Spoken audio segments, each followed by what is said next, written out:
사람들은 여러 가지에 관심을 좀 보이죠.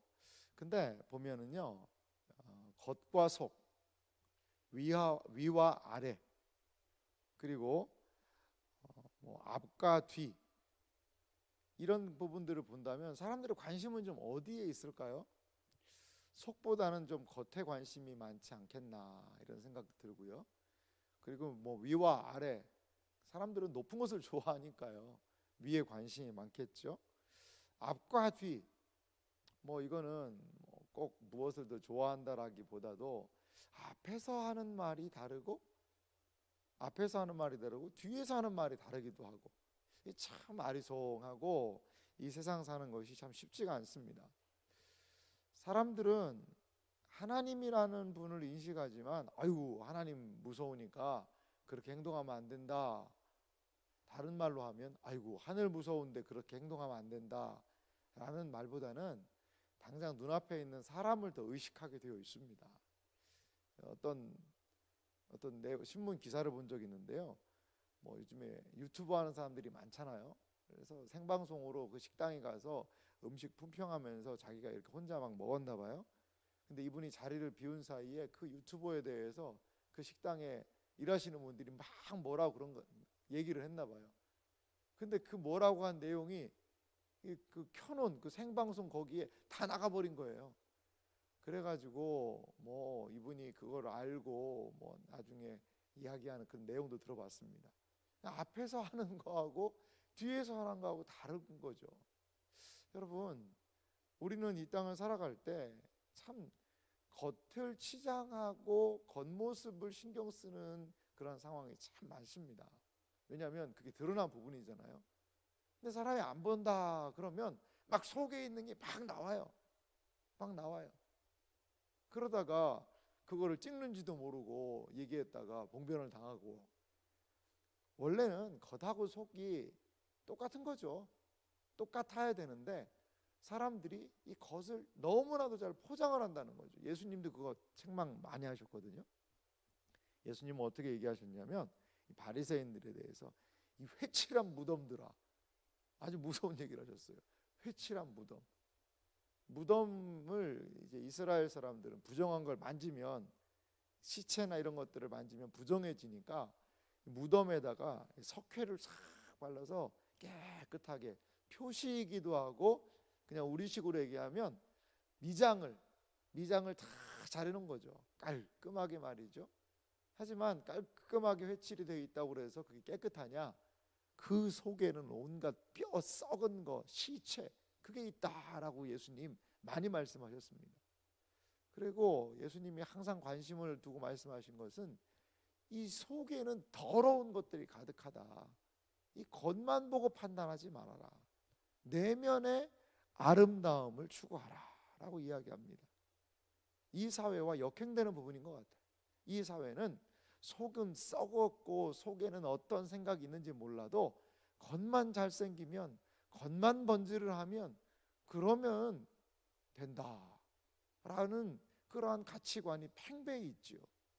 오늘 잠언의 말씀도 겉보다는, 드러나는 부분보다는 그 속 내면에 더 많은 관심을 가져야 할 것을 우리에게 좀 권면하는 부분들이 많이 있습니다. 17절 말씀 한번 보실래요? 속이고 취한 음식물은 사람에게 맛이 좋은 듯하나 후에는 그의 입에 모래가 가득하게 되리라. 이 속이고 취한 음식물, 이게 무엇일까요? 다른 성경에는 이런 부분도 있었어요. 도둑질한 물이라는 표현도 있었고요. 남의 떡이 더 맛있다, 도둑질한 물이 달다, 이런 유사한 표현들이 있습니다. 속여서 사람들을 속여가지고 사기쳐가지고 취한 음식물은 처음에는 맛이 좋은 것 같죠. 이야, 돈 벌기 쉽구나. 이렇게 사기치면 되는 건데 뭐하러 내가 힘들게 땀을 들여 노력을 할까? 그런데 후에는 어떻게 된다는 거죠? 그의 입에 모래가 가득하게 할 때, 모래를 씹었다고 생각해 보세요. 돌 하나만 음식물에 들어가도 다 뱉어나고 난리지 않습니까? 근데 원어는 모래가 아니에요. 이 자갈입니다. 자갈이에요. 그 음식물이 처음에는 맛있고 좋다고 희희낙낙하지만 자갈을 씹습니다. 이빨 다 부러집니다. 이 자갈을 씹는 것과 같은 그러한 고통을 입게 된다라는 것이죠. 요즘 뉴스가 다 그런 얘기 아닙니까? 속여서 취한 음식물 맛있게 먹다가 다 토해내고 자갈 씹는 인생들이 얼마나 많은지 뉴스들에 나와 있지 않습니까? 그리고요 18절 말씀에도 보면은요 경영은 의논함으로 성취하나니, 여기 경영이라는 것은 뭐 기업을 경영하고 뭐 기업체를 이익을 많이 내기 위해서 하는 그런 부분에서의 경영도 포함되겠습니다만, 원어의 의미를 보면 이게 계획입니다. 계획은 어떻게 한다는 거죠? 의논을 열심히 해야 계획이 나오죠. 회의를 해야. 그리고요 지략을 베풀고 전쟁할지니라. 우리의 이거는 뭐 내외를 막론하고요, 좋은 계획이 있어야죠. 여러분, 무턱대고 인생 산다고 좋은 일들이 오겠습니까? 전쟁은 그 고대 사회에서 가장 중요한 왕이 수행하는 일이었어요. 근데 전쟁을 수행하기 위해서는 치밀한 지략, 계획이 있어야 된다는 것이죠. 우리 인생도 마찬가지입니다. 내면을 가꾸는 일도 마찬가지예요. 분주함으로만 달려가다가 보면 이 내면을 성찰하고 돌아볼 시간이 없어져요. 사랑하는 성도 여러분, 뭐 어제 시간 계획 써서 하는 것도 말씀을 드렸습니다만 한번 자세히 살펴보세요. 나의 이 내면을 가꾸기 위해서 나는 얼마나 노력하고 있는가. 어떻게 우리 내면을 가꿀 수 있을까요? 하나님의 말씀을 읽는 거죠. 그리고 또 설교 말씀을 듣는 것이죠. 경건서적을 읽으면서 사실 기도하고 성경 읽고 또 뭐 말씀을 듣고 하는 것들이 생산적인 일은 아니잖아요. 하지만요 때로 눈에 보이는 가시적인 생산력을 증대하는 것보다도 이 내면을 잘 돌아보는 일은 외적인 상황을 더 풍성하게 할 수 있다는 거죠. 풍성하게 할 수 있다는 거예요. 앞에서도 살펴본 잠언입니다만 이 도끼를 갈아야죠. 갈아야지만 도끼를 가지고 나무를 잘 벨 수 있지 않겠습니까? 저는 도끼 가는 시간이 어떤 시간이냐, 바로 내면을 살피는 시간이 도끼 가는 시간이라고 봐요. 열심히 일만 한다고 능사일까요? 아니요, 그렇지 않아요. 도끼를 갈아야 합니다. 내면을 돌아봐야 됩니다. 그리고 그것을 통하여서 나의 외적인 행동들의 모습을 살피는 시간이 필요하다는 거죠. 이것을 우리의 선현들은요, 일반론에서도 그것을 성찰의 시간이라고 그랬어요. 우리 선비들이 그런 시간이 참 많이 있었더라고요. 그러니까 분주하지 않으면서도 급하지 않으면서도 이 삶의 밸런스, 균형을 맞출 수가 있었거든요. 근데 요즘에 그런 시간이 너무 없잖아요. 성찰의 시간에는 뭐 하고 있어요? 다 TV 봅니다. 스마트폰 합니다. 그래서 자기 자신을 좀 이렇게 돌아볼 수 있는 그런 환경이 너무나도 취약한 것 같아요. 이 새벽 시간, 그리고 말씀 듣고 기도하는 시간, 우리 내면을 돌아보고 그리고 또한 계획을 세우고 하는 그런 너무나도 중요한 이 새벽 시간이라고 생각이 들어요. 그리고 22절 말씀 보세요. 너는 악을 갚겠다 말하지 말고 여호와를 기다리라. 그가 너를 구원하시리라. 잠언은 분명히 잘못된 것에 대해서 이 동해복수법이라는 게 있습니다. 눈을 상하게 한 자는 눈은 눈으로, 이는 이로, 이런 식으로 동해복수법이라는 것이 성경에 있거든요. 어떤 사람들은 그걸 보면서 야, 이거 너무한 거 아니야? 용서해 주면 되지. 근데요, 내 눈을 상하게 한 그 사람에 대해서 만약에 나의 아버지가 어떤 사람이 막 때려가지고 눈이 하나 실명이 됐다 그러면요, 그 아들은 어떨까요? 그 사람의 눈이 아니라 그 사람의 두 눈 이상으로 아예 우리 아버지를 이렇게 만들어 아예 죽이려고 달라들 거예요. 이 동해복수법은 어떤 측면에서 범위를 제한시키는 겁니다. 분노를 빼고 네가 만약에 복수를 한다 그러면 똑같이 그 정도에서만 해라. 왜냐하면 사람은 막 과하게 하고 싶거든요. 한 대를 맞으면요, 한 대만 때리지 않고 두 대, 세 대를 때리거든요. 그러기 때문에 동해복수법, 적어도 복수를 한다 그러면 네가 당한 그만큼만 해라. 어떻게 보면 이거는 그 안에 통제와 인간의 절제를 시키는 법이기도 했어요, 고대 사회에. 그런데 오늘 22절은요, 그것까지도 어떻게 이야기하냐? 여호와를 기다리라는 거죠. 그래요, 동해복수법에 의해서 내가 할 수 있어요. 그거 우리 아버지 눈 상하게 하면 너도 일로 와라, 눈 하나 좀 다치자, 할 수 있어요. 그런데 그 할 수 있는 것을 내려놓고 여호와를 기다리게 되면 어떻게 한다는 거예요? 구원하시겠다는 거죠. 보복을 넘어서 그 불법적인 환경, 고통을 하나님께서 구원하시겠다는 거죠. 구원하시겠다는 거죠. 자, 우리는요, 우리 인간의 모습은 앞에 일밖에 모를 수 있어요. 우리의 인간의 모습은 전후 좌우 모든 것들을 다 파악 못하잖아요. 하지만 우리 하나님께서는요, 앞뒤 좌우 겉 안 속 뭐 그 모든 것들을 다 알고 계시다라는 것을 기억하라는 거죠. 여러분, 이게 우리의 내면을 지키는 데 상당히 도움이 됩니다. 막 억울하고 답답하고, 많은 사람들이 이 아무도 내 상황을 몰라줘, 이것으로 인해서 속이 썩어 내리는 거거든요. 속이 새카맣게 타는 거거든요.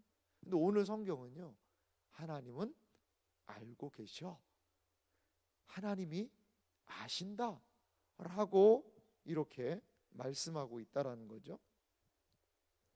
자, 그래서 24절 말씀도 보세요. 사람의 걸음은 여호와로 말미암나니 사람이 어찌 자기의 길을 알 수 있으랴. 알 수 있다는 걸까요? 없다는 걸까요? 없다는 겁니다. 없다는 겁니다. 오늘 이렇게 활개를 치고 뭐 잘 나가는 그 사람이 앞으로도 그렇게 될지는 잘 몰라요. 그래서 우리는 오늘 하루를 정말 겸손해야 돼요. 어제 그저께 막 실적이 좋고 좋은 일들이 있다고 그래서 하하 거리며 내가 최고지, 야 나보다 더 잘하는 사람 있으면 나와보라고 그래. 그 다음날 어떻게 될지 몰라요.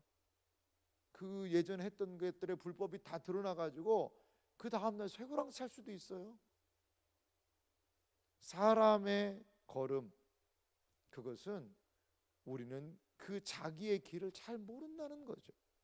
그렇기 때문에 우리 사람의 걸음이 하나님께 있다는 것을 인정하며 나아가는 그러한 겸손한 생애와 삶이 이어지시기를 간절히 소망합니다. 이것이 바로 하나님이 원하시는 삶의 모습이라는 거죠. 그러면서 25절은 하나님과 좀 연결된 부분이에요. 함부로 이 물건은 거룩하다 하여 서원하고 그 후에 살피면 그것이 그 사람에게 덫이 되느니라. 이 서원은 누구에게 하냐면 하나님께 하거든요. 하나님 앞에서 제가 이렇게 하겠습니다. 입이 먼저예요. 입이 조급하게 서두르는 사람들이 참 많죠. 입이 그냥 빨라요. 신중하게 하기보다 항상 앞서가는 거예요. 그것 때문에 그 사람이 그 한 말 때문에 걸림이 되는 것이죠. 그러한 생각이 막 차오를 때 있거든요. 생각이 차올라서 막 입으로 막 나가고 싶은 막 그런 간질간질한 때가 있죠. 내가 이 좋은 말 빨리 해야지. 근데요, 조금 더 자세하면 좋을 것 같아요. 오늘 그 생각이 들었다고 오늘 확 그걸 쏟아내는 것이 아니라 하나님 앞에서 신중하게 기도해보고, 정말 하나님이 주시는 마음은요, 그냥 오늘은 이 마음 주셨는데 내일은 이 마음 주시고 막 왔다 갔다 하지 않아요. 하나님의 뜻은 오늘 막 이 생각이 들었어도 한 2, 3일 정도 그 동일한 거 가지고 기도해 보세요. 그러면 한 2, 3일을 계속 가도 그 마음을 하나님이 계속 주신다면 그거 서원으로 하십시오. 근데 오늘 막 그런 게 있다고, 야 이거 하나님도 기뻐하고 사람들도 인정해주고 좋은 걸 거야, 함부로 툭 내뱉으면요, 내일 그 다음 날 내가 너무 오버한 거 아닐까? 분명히 다시 그것을 후회하게 될 수도 있다는 것이죠. 여러분, 잠언의 교훈은 그래서 우리의 속에서부터 어떠한 모습들이 잘 이 질서를 잡아야 되는지를 우리에게 일러주고 있습니다. 여러분, 가장 요동치기 쉬운 곳은 어디냐? 세상이 밖이 아니라 우리 안인 것 같아요. 우리 안의 모습을 보세요. 평안하고 좋다가도요, 사람의 말 한마디가 탁 들어오면요, 이 속이 막 부글부글 끓습니다. 예전에 뜬물통이라는 게 있었잖아요. 뜬물통, 구정물통. 돼지 치는 사람들이 거기 구정물을 모아서 그 돼지 쭉 버줘가지고 먹이고 그랬잖아요. 설거지하다 콩나물 찌꺼기, 뭐 밥풀떼기, 그런 게요 구정물통에 착 가라앉아 있어요. 구정물도 깨끗해 보여요. 근데 작대기 가지고 휘 저으면 어떻게 돼요? 콩나물 대가리에 밥풀떼기에 김치 쪼가리 다 올라옵니다. 다 올라옵니다. 그게 우리 모습인 것 같거든요. 지금은 뭐 멀쩡하고 좋아 보이지만, 실실실 웃으면서 좋아 보이지만, 내 심기를 불편하게 하는 것만 탁 하나 건들면요, 이 속에서 뭔가 그냥 확 올라오게 되는 것. 어떻게 내 마음을 좀 지킬 수 있냐 이거죠. 오늘 하나님의 말씀을 보세요. 내면에 얼마나 많은 관심을 우리 하나님께서 가지셨는지를 생각해 보시기 바랍니다. 27절 말씀 볼까요? 사람의 영혼은 여호와의 등불이라 사람의 깊은 속을 살피느니라. 뭐 사람의 영혼이 여호와의 등불이다, 그래서 뭐 영혼이 환해진다 이런 의미가 아니고요, 사람의 영혼을, 사람의 깊은 속을 뭐가요? 여호와의 등불이 살피신다는 거죠.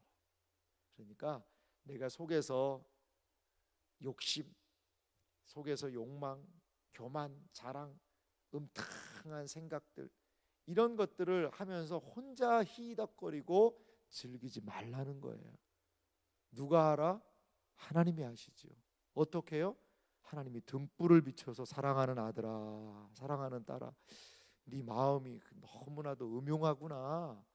하나님이 살펴보고 계신다는 거죠.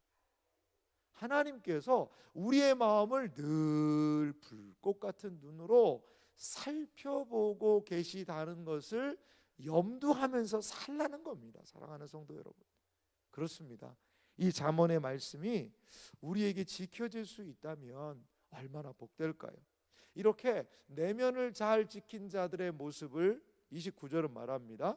젊은 자의 영화는 그의 힘이요 늙은 자의 아름다움은 백발이니라. 젊은 사람들은 뭘 자랑하죠? 힘 자랑하죠. 젊은이들에게는 힘입니다. 그런데 거기에 늙은 자의 아름다움을 노래합니다. 무엇이라고요? 백발이라고요. 백발은 장수를 의미하기도 합니다. 오래 사는 것. 또 하나, 백발은 지혜를 의미하기도 합니다. 오랜 살았기 때문에 오랜 경험이 축적되었고, 그래서 백발은 지혜가 있다라는 그러한 의미가 고대 사회에 있었습니다. 그런데 어떻게 지혜 있는 백발, 어떻게 지혜 있는 노년이 될 수 있느냐 이거죠. 마음 지킬 때 가능합니다. 우리의 내면을 잘 이렇게 살필 때 젊은 사람과 힘 자랑하지 않게 돼요. 노년 때에 젊은 사람하고 힘 자랑하듯이 살아가는 분 계세요. 젊은 애들하고 내가 결코 질 수 없다. 아니요, 힘에서는 약하잖아요. 그게 지혜거든요. 그게 지혜거든요. 우리의 백발이 아름답게 되기 위해서는 지켜져야 되는 것, 돌아봐야 되는 것, 우리의 속 사람인 것 같아요. 사랑하는 성도 여러분, 하나님은 우리의 속에 많은 관심 갖고 계시는 것 같습니다. 우리의 속 사람, 우리의 내면이 하나님의 말씀으로 늘 새로워지고, 마치 우리가 거울을 보면서 얼굴에 무엇이 묻었는가 살피듯이 하나님의 말씀을 통하여 우리의 내면을 돌아보고, 이 기도를 통하여 우리의 속사람을 점검하고, 혹여라도 마음에 쓴뿌리가 나 있다면 뽑아내고 하나님의 은혜로 내 마음을 지키고 인도해 달라고 기도하면 어떨까요? 바로 이것이 내면을 지키는 삶이요 하나님 앞에서 살아가는 신자의 삶인 줄 믿습니다.